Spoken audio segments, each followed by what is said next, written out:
4 নং থেকে 11 নম্বর গ্রুপকেই অবস্থান্তর বলে, কিন্তু যেটা আসলে মূলত কারণটা হচ্ছে এইটা। তাহলে এটা কিন্তু আংশিক পূর্ণ না, আংশিক পূর্ণ হয় হলো না, তার মানে কিন্তু স্ক্যান্ডিয়াম কি না, স্ক্যান্ডিয়াম অবস্থান্তর না। দেখো ডি ব্লক যদি একদম অপূর্ণ থাকে, কিচ্ছু নাই, তার মানে D0 একেবারে ফুলফিল, ডিটেল মানে ফুলফিল মানে আছে পূর্ণ, এর মাঝামাঝি যাই আছে তাই হচ্ছে আংশিক পূর্ণ, তার মানে D1 থেকে D9। অবস্থান্তর মৌল, অবস্থান্তর মৌল নিয়ে তোমাদের বইতে যেভাবে জিনিসটা রিপ্রেজেন্ট করা আছে, একটু শ্যালো ভাবে রিপ্রেজেন্ট করা আছে। আমরা এক্সাক্ট জিনিসটাই জানবো এবং এক্সাক্ট জিনিসটাই তোমাদের ম্যাক্সিমাম টিচাররা এই জিনিসটাই পোর্ট্রে করেন এবং তারা এটাই বেশি মাত্রায় গ্রহণ করেন। সো অ্যাকসেপ্টেন্স কিন্তু অ্যাকচুয়াল জিনিসটারই বেশি। বইতে যে শ্যালো আইডিয়াটা দেওয়া আছে এর থেকে বরং বেটার হয় এক্সাক্ট জিনিসটাই তোমরা লিখবা এবং এটাই শিখে ফেলো। এই যে আমি শিখিয়ে দিচ্ছি, দেখো অবস্থান্তর মৌলের মেইন বা ডিটেল যেই ব্যাখ্যাটা সেটা আসলে কি। অবস্থান্তর মৌলের ডিটেল ব্যাখ্যাটা এরা এদের অবস্থানটা 3 থেকে 12তে, কারণ কি, কারণ হচ্ছে এরা আসলে এই অবস্থান্তরগুলো আসলে মূলত ডি ব্লক মৌল, এরা মূলত ডি অরবিটাল, অর্থাৎ ওই যে আমরা ডি ব্লক মৌলের কথা বলছি না, শেষের শক্তি স্তরের অরবিটালগুলো মানে শেষের ইলেকট্রনগুলো সর্বশেষ ইলেকট্রন কোন শক্তি স্তরে থাকে, সর্বশেষ ইলেকট্রনগুলো হচ্ছে ডি ব্লকে থাকে, তাই এই জন্য হচ্ছে আমরা বলতেছি এদেরকে কি ডি ব্লক মৌল, তাই এদেরকে আমরা ডি ব্লক মৌল বলতেছি, ঠিক আছে। তো এটা হচ্ছে আমরা বলতেছি অবস্থান্তর মৌল। এখন দেখো ঘটনাটা হচ্ছে, ঘটনাটা কি, ঘটনাটা হলো যেটা এক্সাক্ট ব্যাখ্যাটা সংজ্ঞাটায় যায় আমরা, দেখো অবস্থান্তর মৌলের অ্যাকুরেট সংজ্ঞা, ওরা ডি ব্লক মৌলই, ওরা কিন্তু ডি ব্লক মৌলই, তার মধ্যে তো শর্তটা কোথায়, দেখো শর্তটা হচ্ছে যে সকল সংজ্ঞাটায় আসো, ভেরি ইম্পর্টেন্ট, আমি একটু আগে বলে দিই এটাকে, সংজ্ঞাটা হচ্ছে ভেরি মাচ ইম্পর্টেন্ট, ঠিক আছে। তাহলে আসো, যে সকল ডি ব্লক মৌলের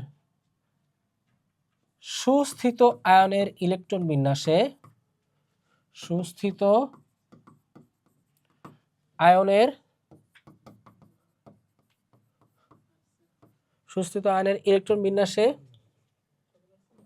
ডি ব্লক ইলেকট্রন দ্বারা আংশিক পূর্ণ থাকে,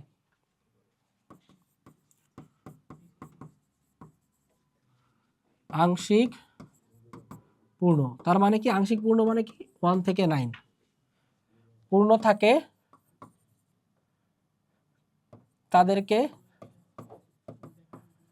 তাদেরকে অবস্থান্তর মৌল বলে।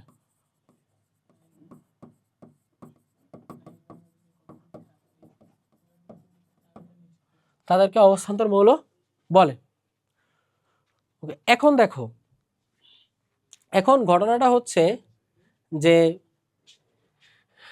এই জায়গাটায় যে সকল ডি ব্লক মৌলের সুস্থিত আয়নের ইলেকট্রন বিন্যাসে ডি ব্লক ইলেকট্রন দ্বারা আংশিক পূর্ণ থাকে তাদেরকে কি বলে, অবস্থান্তর মৌল বলে। আংশিক পূর্ণ ব্যাপারটা কি বুঝতে পারছো তোমরা? দেখো ডি ব্লক যদি একদম অপূর্ণ থাকে, কিচ্ছু নাই, তার মানে D0, D0 মানে হচ্ছে কিছু নেই,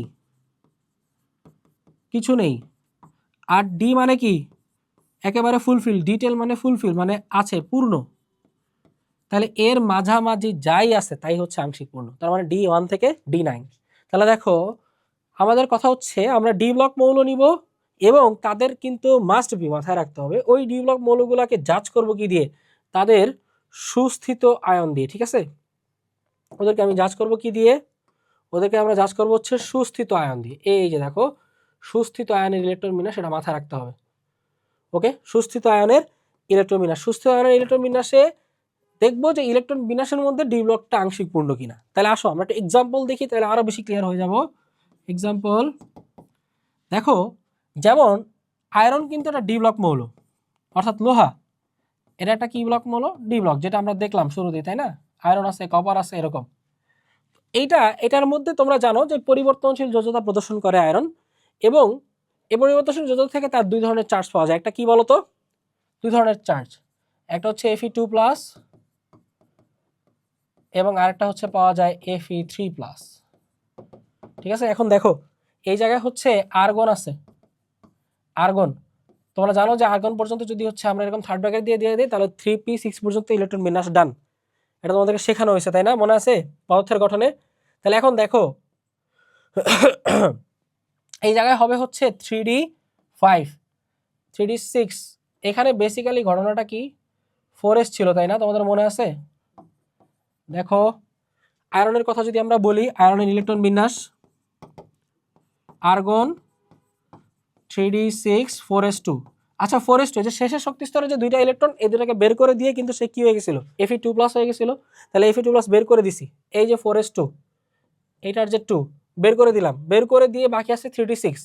আবার Fe3+ হইতে হলে আরেকটা ইলেকট্রন বের করে দিতে হবে না, আরেকটা ইলেকট্রন বের করে দিয়ে হয়ে গেছে 3d6 থেকে 3d5।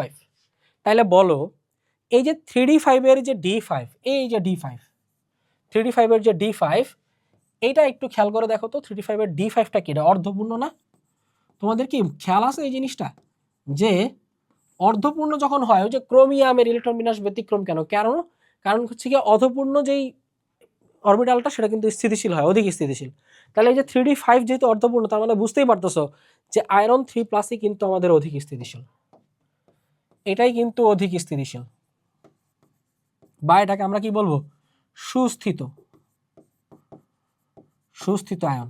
এখন দেখো তো এই সুস্থিত আয়নের মধ্যে এটা অর্ধপূর্ণ তো অবশ্যই, একই সাথে এটা আবার কি আংশিক পূর্ণ না?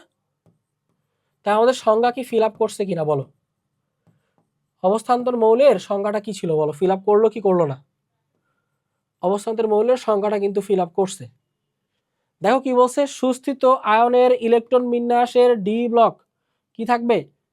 ডি ব্লকটা কি থাকবে বলো?